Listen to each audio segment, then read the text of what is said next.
The first day of voting for the 2024 election will end in about an hour, and Georgia voters crushed the record for day one turnout. More than 250,000 voters cast their ballots today, and while you might be seeing crowds like this, the Secretary of State's office says for the most part things are moving quickly and smoothly. The average check-in time less than a minute. 11 Alive's Teresa Bowles is in Gwinnett County talking to voters before the polls close tonight. Teresa, how are things going where you are?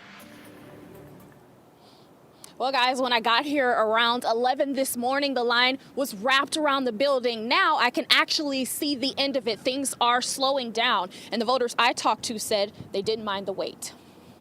Voters have their reasons. I will be out of town. Make sure that I was healthy enough to get out here. Whatever the motivation, voters brought themselves and their positive attitudes out as early as 6:30 in the morning in Gwinnett County. I got here at 10 after 10, and I had to go all the way down to the other end of the building.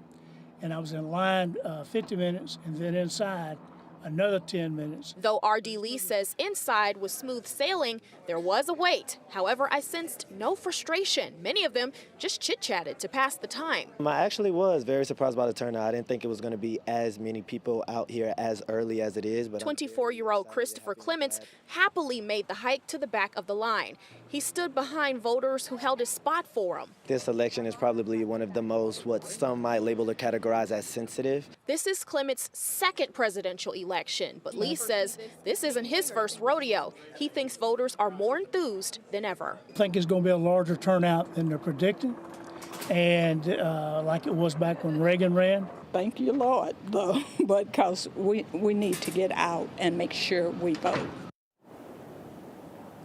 And I stole a sticker, guys. Don't tell anybody. Polls are going to open again at 7 a.m. tomorrow. Live in Gwinnett County, Teresa Bowles, 11 Alive News. Yeah.